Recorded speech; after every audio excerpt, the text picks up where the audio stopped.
Welcome to the Project Censored Show on Pacifica Radio. I'm your host, Mickey Huff. Today on the program, we are very honored to welcome scholar Raza Rumi, who's a policy analyst, journalist, and author. He is director of the Park Center for Independent Media and teaches in the journalism department at Ithaca College.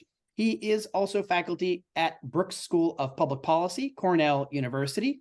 That was during 2015 and 2017. Raza was a scholar in residence at Ithaca College and taught courses in journalism and writing departments, as well as the Gallatin School of Individualized Study, New York University. Raza has been a fellow at the New America Foundation, United States Institute of Peace, and a member of think tank at Laboratory for Global Performance and Politics at Georgetown University. Raza is also editor of the Friday Times, The Edge, and Ideas and Future. He edited Pakistan's leading newspaper, Daily Times, and also worked as a TV broadcaster in Pakistan before he moved to the United States in 2014. Raza is the author of Delhi by Heart, Impressions of a Pakistani Traveler, The Fractious Path, Pakistan's Democratic Transition, and Identity and Faith and Conflict. His most recent book, Being Pakistani, Society, Culture, and the Arts, was published in June 2018 by HarperCollins India. Raza co-edited a volume of essays entitled Rethinking Pakistan, and was published by Anthem Press in September of 2020. And Raza Rumi, it is an honor to have you on the Project Censored Show. I had spoke with you in one of your classes some time ago now, and it was an amazing honor to be there. We at Project Censored, of course, are big supporters of what you do, and certainly the Park Center for Independent Media. And we're going to talk, too, about something called the IZZY Awards. So thanks so much for taking time out of your busy schedule to join us today, Raza. Thank you, Mickey. The pleasure and honor is all mine. Let me just reiterate. Well, this is fantastic, man. We're going to have a stellar conversation. Your breadth of knowledge and experience in areas around media literacy, independent journalism, human rights. Your work is extraordinary, and I'm honored to share it with our audience. Let's start with the work that you're currently doing, that you've been doing. You took over as director of the Park Center for Independent Media at Ithaca College in New York. You followed Jeff Cohen, who was, I believe, the founder of the kind of program there. And Jeff Cohen also was the co-founder of Fairness and Accuracy in Reporting. And so certainly big shoes to fill, and you've certainly filled them. So let's talk a little bit about that, about your work at the Park Center and the importance of independent media. And then we'll talk a little bit about something that you do each year. It's the annual IZZY Awards in honor of the great muckraker, I.F. Stone. So Raza, talk a little bit about the program. Yes, thank you so much for giving us the opportunity, us as in me and the center that I'm representing. Mm-hmm. And, the Park Center for Independent Media is now 15 years old initiative, generously supported by the Park Foundation and, of course, Ithaca College. And it is a center which is very unique in its mandate and mission, perhaps the only one of this kind in the entire country, because it explicitly aims to talk about and teach about, promote independent, non-corporate, non-profit media in the US and globally.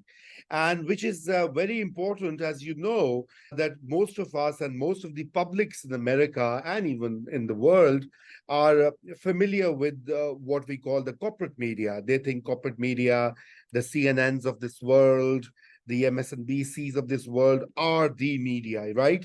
And all the other alternative independent media streams, movements are kind of footnotes of our present and the past. But the reality is that that American history is also a history of dissent. In the 18th, in the 19th, in the 20th century, independent publications, whether they were aiming to abolish slavery, secure child rights, workers' rights, women's rights, LGBT rights, and ending racial discrimination and racism. These movements were led by journalists, by publishers, by writers, and these wars are being waged today. People like you at Project Censored, your colleagues, the work you guys do is absolutely critical to understand contemporary America. And the reality is it's all the corporate power, the control hides it from the mainstream. So that's what we aim to challenge at our center. We teach students about that. We train them in how to engage with this media. We have an internship program, which every summer enables students to work with independent outlets. And then we have, of course, as you mentioned earlier, the annual Izzy Award named after I.F. Stone, the legendary, iconic dissenting journalist of the 20th century. And we honor journalists or outlets each year that are following sort of Izzy Stone's footsteps, his style of reporting, and his, no holds barred, direct, brave commentary about the world. Yeah, absolutely. And Raza, thank you so much for that great encapsulation of so many of the important things that you and your colleagues do at the Park Center at Ithaca College. Again, the mission of our sort of the center, your center, and what we do at the project are so overlapping. And the founder of Project Censored, actually, one of the last books he did was called Stories That Changed America. And it looks at muckrakers of the 20th century. And Izzy Stone, of course, is among them, right? Going back to Ida Tarbell, Lincoln Steffens, Upton Sinclair, George Seldes. I mean, filling it in. So many. And I'm very happy that you went back as far as you did. We could go back even further into the 1700s, but pamphleteering, journalists, writers, thinkers, critics in many ways, people that not just wanted to tear down, but they wanted to build anew. They wanted to make better, sort of the promise in many ways of America. And journalists have always been at the core of that. But over the course of the 20th century, and I want to get your position or your view on this, your perspective, as we saw increased professionalization of journalism, we kind of saw it move more and more into an established sort of corporate platform that is called mainstream media. We don't really use that term at the project because there's nothing mainstream about 6 corporations controlling 90% of the platforms, as you know. We call it the establishment press or corporate. We just say corporate media or corporate press. If that label fits, then wear it. The use of the mainstream label really kind of, I think, hoodwinks the public into thinking that these private for-profit corporations report in the public interest. And unfortunately, that's not always the case. Can you talk a little bit about that challenge and how you see what you're doing at the Park Center to sort of really rival that, change that? Yeah, thank you. So, I mean, just Mickey, think about if we were to talk about, okay, let's use the establishment / corporate media. I'll avoid mainstream after your correction, and rightly so. But, if we look at the rise of establishment media, it is so much interlaced with the rise of capitalism, and in particular, its dominance in the 20th century with the emergence of US as the empire, particularly in the post-Second World War order. And so I guess that whole politics of the Cold War, where the Western bloc led by the US had to kind of wage this endless war against those evil commies.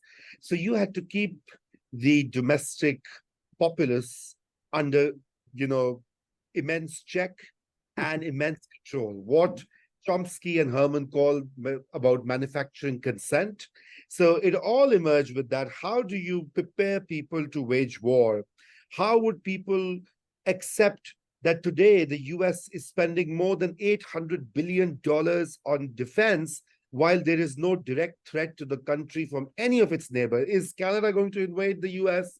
Is Mexico going to invade the US? Is Guatemala going to come and invade the US? Is Cuba going to, God forbid, walk into the US? No.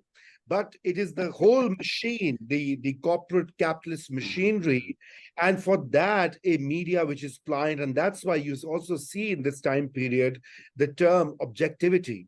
It's used so randomly, and it's now embedded in our common parlance. You read in the papers, you read in the articles, New York Times op-eds, in classrooms, in mainstream journalism schools, and you will see the focus on objectivity. I mean, what is objectivity? It's nothing. It's bullshit.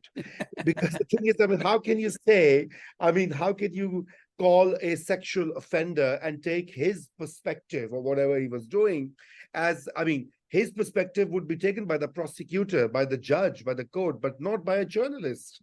The journalist has to say that a particular offense has been committed, and they aren't two sides to it, or for a murder, or for dealing with shelterless people, or not giving public health care.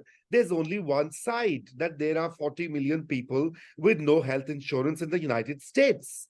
And so there isn't a second other side, both sidism, right? Yes. And this is embedded. These are the techniques, sophisticated techniques used by this corporate, mammoth machine.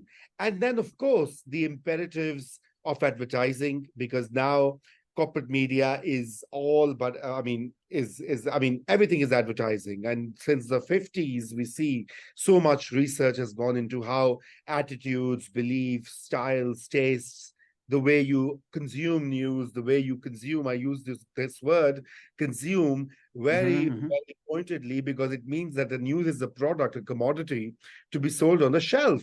It is not for there to inform, to educate, to enlighten, to expand your horizon, to expand your understanding of the world. No, it is about, how many clicks now, or how many viewers on TV, or how many subscriptions of the paper or the magazine that go along. So I guess this is the broad kind of environment that we live in. But, it has had some of the most dangerous consequences for the United States, in my view. This is my 9th year in the US.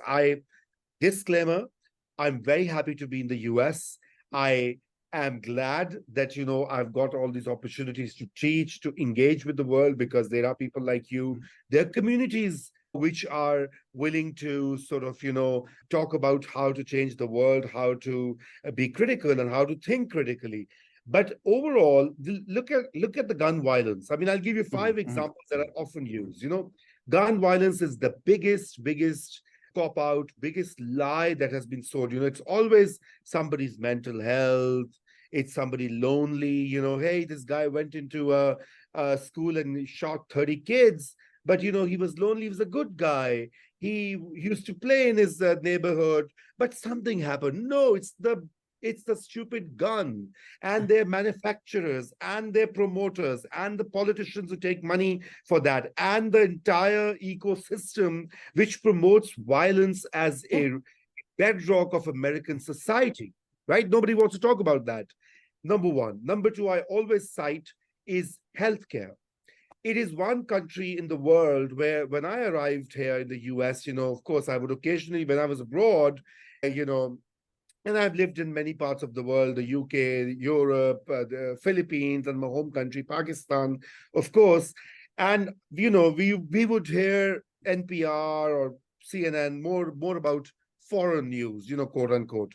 But, when I came here and I heard people on radio talking in favor of private healthcare and kind of dissing on public healthcare, I was stunned. I said, how is it possible that people are saying that public healthcare is a bad thing, that making a workforce, a citizenry healthy and protecting against disease or other, sort of life threats is something bad. And it's all the brainwashing that goes along media. My own relatives who live here, they often talk in favor of private healthcare. I know a lot of doctors, there are thousands of doctors of Pakistani origin.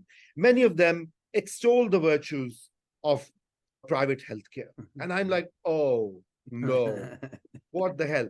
Third, climate change. Yes. It's happening right in where you live on the West Coast, where I live upstate New York. There are droughts.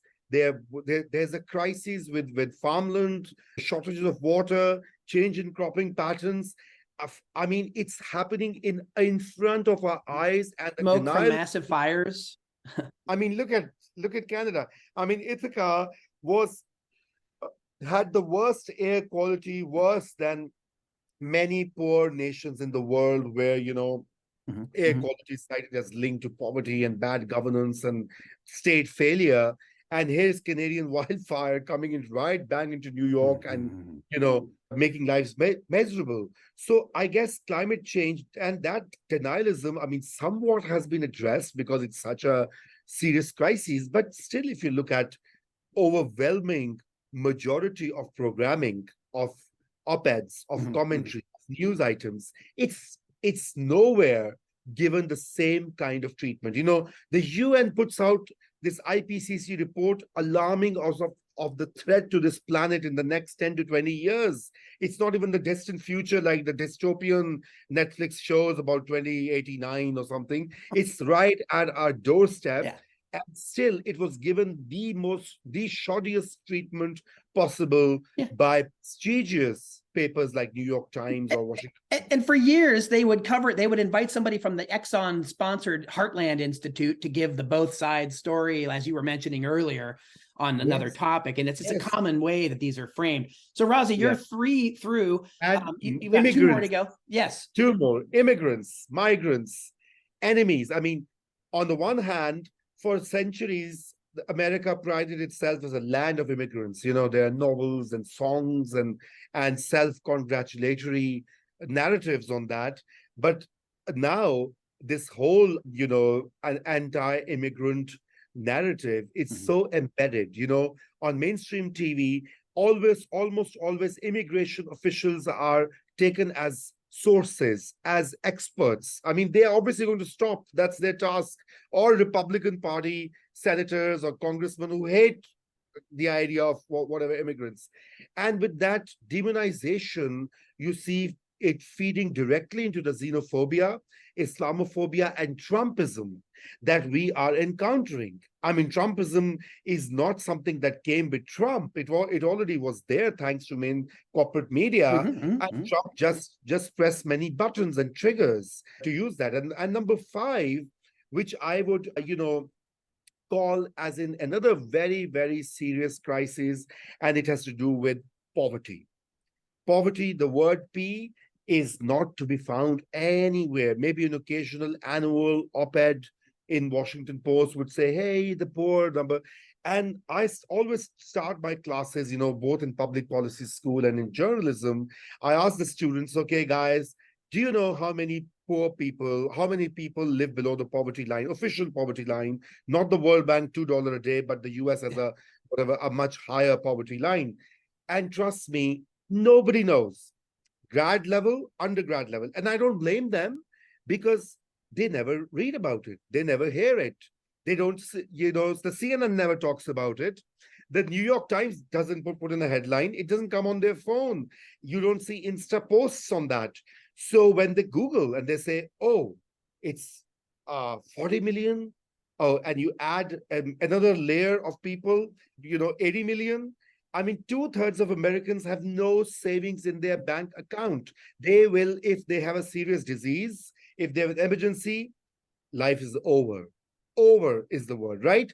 And I'm appalled because how can world's richest nation, the sole superpower, I mean, with immense resources, there is money, $800 billion I just mentioned. All you have to do is, chop 1/8 of that or 1/6 of that to feed the poor or take care of the shelterless, take care of the public healthcare systems. So it is this whole media system is deliberately keeping people in the dark.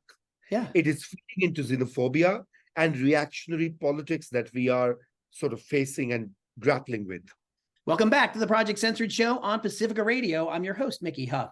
Today, in this segment, we are having a rousing conversation with policy analyst, journalist, and author Raza Rumi. He is also the director of the Park Center for Independent Media at Ithaca College, where he teaches in the journalism department, author of numerous books. Raza, you just rattled off before the break a list of 5 areas where the corporate media in particular in this country are not just woefully deficient, but sometimes just completely AWOL. The last one you mentioned being poverty, and of course when you said that, I immediately thought of the issue of class, right? And the issue of class is just completely absent from these corporate papers, these publications. They don't talk about the relevance of class. And even in the Democratic Party, that's been kind of subsumed with identity politics. And I'm not saying that understanding race and the history of racial oppression isn't significant, but part of intersectionality as a theoretical construct includes class. even African-American scholars like Bell Hooks, focused on, where we stand, class matters. I mean, these folks talked all about it. Adolph Reed Jr., African-American economist, talks all about the importance of class analysis. So you mentioned, of course, the Republican Party having its host of fascistic concerns and sort of focal points that they sort of are fixated upon. And the Democratic Party seems to be fixated in its own way on some of its own kind of distractions, the degree to which that we have a really hyper-partisan media climate that the corporate media has not only helped to create, but it continues to inflame it. It stokes those kinds of divisions, and it renders anybody outside the two-party system that wants to actually address any of the 5 issues you mentioned seem like they're from outer space, right? So just really quickly, I just wanted to see if you could maybe connect some of the dots between the ways in which corporate media report versus independent media on these very issues, and how that independent media really is designed throughout history, muckraking, to spur people to civic engagement, not just create passive consumers. Totally. Mickey, thank you. I think that's such an important distinction.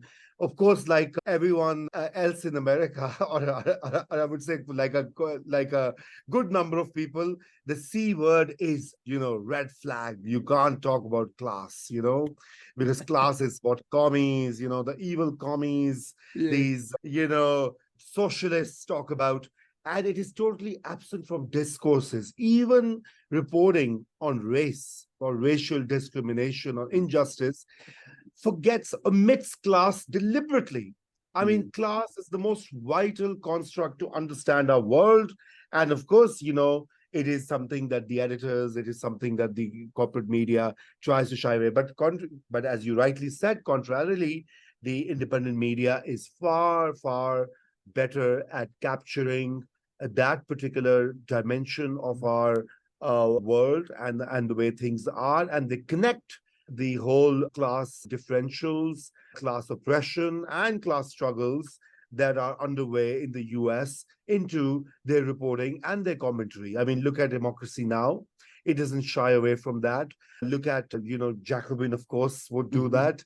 But, magazines like Dissent, Mother Jones, The Nation, all these sort of great publications bring that dimension into their narratives, and they inform people that it is something, this class inequality is one of the most important issues to be understood and linked. And I think that is the kind of dent that they're making into, particularly since the rise of the internet technologies since the 1990s, middle of 1990s, and with the exponential increase in independent media outlets, online media outlets, and now on YouTube or other platforms, you have a far more engaged, journalism than what it was prior to the 1990s. Of course, the downside of that has been the rise of disinformation and propaganda, also using the same platforms and technologies. But having said that, I think that contest is still ongoing, and it is too early to say that we have been consumed by, of course, the big tech companies have made it worse. So in a way, they are also, they reproduce the corporate values as well as these class differentials, because they, Mark Zuckerberg is a billionaire. Yeah. Musk is a billionaire who's squeezing and choking Twitter now. The billionaire free press. Yeah, exactly. So I guess the pushback on these platforms is also immense, and it is really heartwarming to see that, in a way, they are exposing themselves. I mean, Zuckerberg exposed himself during the 2016 election and the congressional hearings, though not much has come about from that whole process yet. And Musk has exposed himself way too soon as to what his designs are and how utterly foolish he can be. So, Raza Rumi, there's 2 things. One, I want to get into higher education and the role of critical media literacy education in particular as connected to journalism and journalism schools as really an antidote to sort of like between the truth emergency and fake news moral panic, right? These are the kind of things we have at our disposal. But one example that just screamed to the fore in media coverage in events in the last few weeks, as you know, was the media coverage of the submersible that was trying to see the Titanic and the tragedy there with the people dying there. But the media coverage on that versus the 700 migrants that Europe was turning their back on in the Mediterranean. It's only been recently that the Washington Post is bothering to notice the poor treatment of immigrants, of migrants, these are human beings. So the human rights angle, again, class trumps all, right? All the interest on the Titanic, and Netflix even put the movie back on, I mean, the coverage of it was just, I don't know what else to say other than it was disgusting.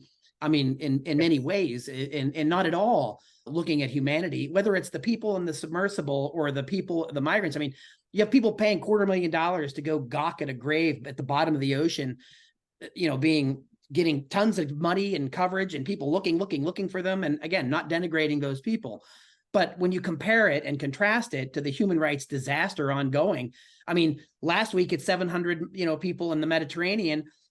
Next week it's 500,000 people in sub-Saharan Africa. I mean, keep going. You could, and this is something I know that you are passionate about, but I had to at least mention that even Barack Obama noticed the sort of junk food news abuse quality of like what's going on here. And Obama, as a neoliberal, I mean, who attacked more whistleblowers than any president combined. Even these kinds of people are noticing this ludicrous corporate frame. So anything to add about that? Yeah, I think what I love, Mickey, is that even Obama, I just love the choice of your words, but yes, absolutely. Even a poster boy of neoliberal capitalist order in America, Mr. Obama could not help notice that. So it was that bad. That's what it actually says. I mean, this ongoing crisis, like the boat that capsized in Greece, more than 600 people died, and do you know that they were more than half of the people on that boat were from my home country, Pakistan, and it was the most shocking and tragic things, and the boat operators had actually locked them in the basement of the ship, in the lower deck, and locked them from outside so that they couldn't even escape or swim or whatever when they were drowning. I mean, it is the most horrific form of death. And the Greek Coast Guard were involved in it. I've been talking to Greek journalists and activists. They knew this was happening and they let it happen because that is the unwritten policy. Let these migrants, these illegals, die on our shores rather than have them in our country. I mean, it is as brutal and as awful as it is, unfortunately. And the media reporting on that, well, perfunctory, a couple of reports, a few articles, and over. And then comes this expensive submarine, which incidentally also had 2 billionaire Pakistanis. The richest sort of family of Pakistan has had their son and grandson in there, and non-stop 24/7 coverage on BBC, CNN, New York Times. I mean, yes, as you rightly said, we cannot denigrate those lives. All lives matter. And for this matter, any human being in that particular situation, I mean, we value human life. We value that. But the kind of coverage that was given, I mean, was so disproportionate and exposed this media so much that even the loyal fans of corporate media could not help notice. Barack Obama. Like Barack Obama. I mean, yes. I mean, he's the kind of the sort of, at the top of the food chain. But, I was reading on Twitter, average readers of Washington Post, of New York Times, or, viewers of CNN, the kind of comments they were leaving. I mean, it was heartening that people, I mean, they're not as dumb as these corporations think they are. I mean, they have, they are smart people. It's just that you keep on feeding them and bombarding with them with these messages, and the power of propaganda is such. But I think deep down, both these things, what we talked earlier, apply in this particular case. One is, of course, class. Those on the ship, those 600-700 unfortunate dregs of the earth, wretched of the earth, in Fanon's words, I mean, were people looking for a better life or looking for opportunities, because they they obviously were not risking their lives for fun or adventure. Okay, so the class difference was completely overlooked. I mean, completely, wrapped in sugar-coated terms, not to offend the sensibilities of their pristine readers. If you mention class, inequality, poverty, whatever, it's going to affect some people. And the second particular important is the kind of agenda, the news setting, the editorial agenda that is set within the newsrooms, within these organizations. It was very, very clear. 4 or 5 people in one place and hundreds on the other. And remember, right after a week of that particular tragedy, this big fish trawler sinking, there was another tragedy again on an Italian coast. Of course, smaller number of people, but dozens, and yet you would have not, I mean, I haven't really seen an in-depth story on that, as I just saw one in Guardian. Yeah. That's all. So, I mean, it's all very clear how corporate media, sets the news agenda, the political agenda, whether it's immigration. And unfortunately, there were more critiques of this in European press than in the American press, because let's not forget what we do here on the US-Mexico border. I mean, they have mass graves of unidentified people who died in 120 degrees Fahrenheit while crossing the border, or the desert-like conditions, and they just died. There's no trace of their identities, and they were, no reporting on them in the corporate media. Well, worthy and unworthy victims, as Chomsky and Herman would say, as you referenced earlier. Raza Rumi, director of the Park Center for Independent Media. One last area that we wanted to get to is, again, riffing from the thread earlier, the importance of independent journalism, muckraking journalism in the public interest, is that it spurs people to civic engagement by giving them contextual, factual, historical information. It informs people about the challenges that are being faced by local communities. What role do we see in higher education? And look, we're both in higher education, and it's in a massive state of disrepair due to the long onslaught of corporatization and neoliberal policy implementations. So, I mean, that's another show in and of itself. Get Henry Giroux on here, and you can talk about it for hours. But teaching journalism, right? So I mentioned critical media literacy earlier as well. So how do you see the fusion of not just teaching journalism to be stenographers to those in power, but what are the core tenets here that you really think we should be teaching in our journalism schools, and how it's connected to media literacy and meaningful civic engagement? Raza Rumi. Thank you so much. I think what you mentioned earlier about the role of journalism and journalists intersecting with social movements. I mean, as I mentioned earlier, in the 19th century, if you look at the abolitionist movement, the labor rights movement, the civil rights movement in the 20th century, the counterculture movement, the anti-war movement, the LGBTQ movements, rather multiple movements, and the women's rights movements. If you look at them, and as I mentioned earlier at the start, I mean, journalism was playing a central role in leading and shaping the attitudes and information and the worldview of the citizens. Because in the press, independent media treats human beings as citizens of a particular country, of a particular world, not as consumers, not as objects, not as commodities. And that is the primary difference. And I think if you link that to the crisis in higher education, that is the issue of citizenship is gradually eroding. There's a crisis in the humanities, as we know already.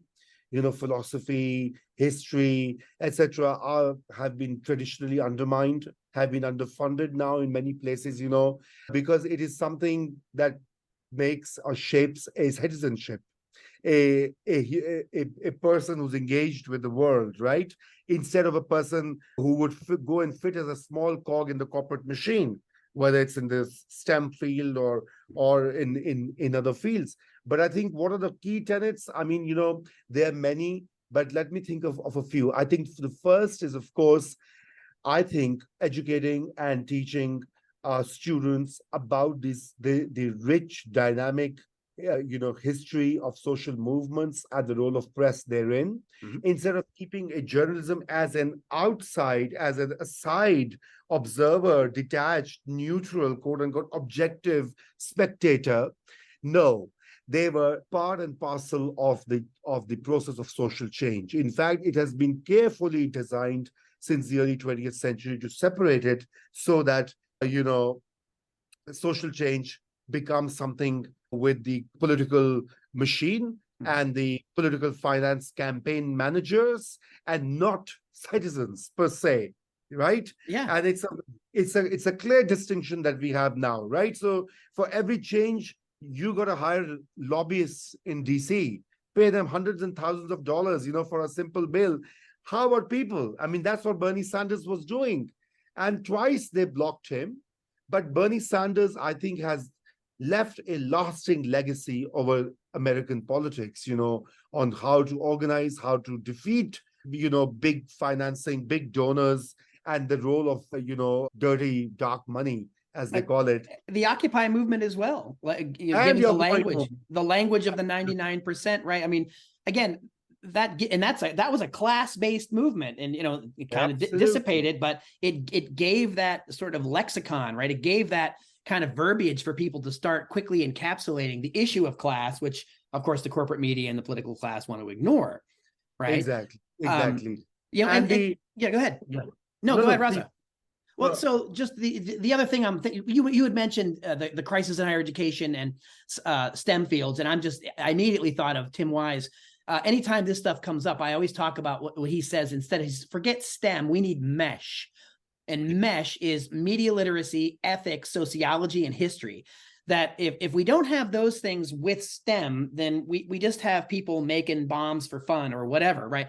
We have people doing things because they can, not people doing things to help other people and to be meaningfully engaged citizens in creating a better life for all of humanity and living things. That's kind of a distinction that I think should be at the core of higher education. And I think journalism programs could probably do a lot more to connect those dots. What are your thoughts?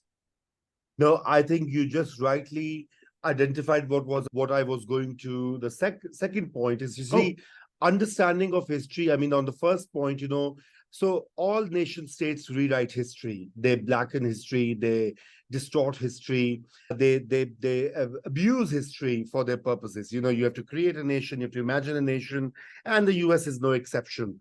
And that is why perhaps a nation in the image of slave owning founding fathers, or so it has been a very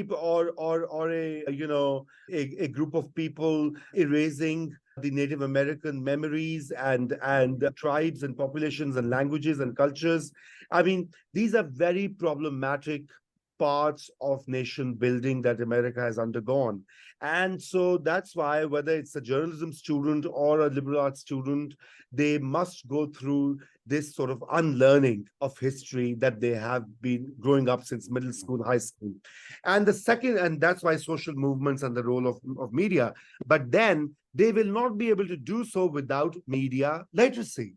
And I think that's where Project Censored and other such initiatives across the country and globally are so important. They are so important because I have taught students and met students, and I've met grown-up adults, forget about students, who do not know how to interpret or distinguish between what is credible, what is not credible, how to, believe in a photograph. And with all this disinformation, warfare that the world is undergoing, particularly America, it's become even more imperative to introduce that, and right from high school level, if not earlier. And without that, we will not be able to challenge this large, manufacturing consent systemic order that we face today. And I think that is where creative curricula, both at school and college level, needs to be retooled and refashioned. And I think the third most important aspect of the curricula is introducing students to indie press, to independent media outlets. In my classrooms over the last, 5-6 years, most students did not know about many outlets. Some knew about ProPublica as an investigative outlet or whatever, but they didn't know about Dissent, they didn't know about Jacobin, they didn't know about Project Censored, right? So, or fair.org, so Yeah. etc. So I think it has, even now, the curricula I have seen in journalism schools does not include that adequately or does not address that adequately. And I think that is something that we need to push and speak about until we get something done. Yeah, Raza Rumi, I could not agree more. And I'm thinking of George Seldes. The job of journalists isn't to just report the facts. It's to tell the public what's really going on, right? It's to help people understand in context, right? And this is what muckraking journalists have been doing for ages, right? And I think that you hit on the third point. I couldn't agree more that criticism of journalism, media criticism is something that's often just not part of journalism education. And in fact, even going back in the history of Project Censored, found that in 1976, Walter Cronkite was an original supporter of Project Censored, and Hugh Downs, right? These are establishment as it gets people, but they understood that the criticism was constructive. It wasn't to get people to turn it off. Maybe now we've talked more about those options of turning off corporate media, but it was a matter of offering the constructive criticism for, why are you not covering these important stories that these independent people can cover? Why can't you cover them? And I think that the kernel of, and I'm biased as the director of the project now, the third director after Carl Jensen and Peter Phillips, working with Andy Lee Roth here. I just think that needs to be really infused into journalism curriculum somehow. I think that it's woefully lacking in having people understand that criticizing journalism isn't the same as calling it the enemy of the people like Donald Trump did. Yes, I think that's a very important point. Absolutely. No, thank you, Mickey. It's such a pleasure always, to talk to you. And I hope I made some sense, Absolutely. It's been amazing to have you on the program. And last thing, Raza Rumi, anything you want to share with people about where they can find out more about your work, website, any social media handles, anything you want to share with our audience, please? Yeah. So please, if you're interested in the Park Center for Independent Media at Ithaca College, visit parkindymedia.org. And that's our website, or you can just search in the Google for that and you'll find. We also have a web magazine called The Edge, which I strongly urge you to take a look. We invite commentaries and reports from leading academics, journalists, and thinkers. So theedgemedia.org is the website. And if you want to know about me, it's razarumi.com. Thank you. Raza Rumi, thank you so much for joining us today. Policy analyst, journalist, and author. He is the director of the Park Center for Independent Media, teaches in the journalism department there. Raza Rumi, thank you so much for all you do at the Park Center and well beyond. And of course, the Izzy Awards, amazing. Again, folks in the Project Censored audience, if you were unaware of all the amazing things that Raza Rumi is doing and that the Park Center for Independent Media does, please check them out and follow the links that Raza suggested. Raza Rumi, thanks for joining us on the Project Censored show today. Welcome.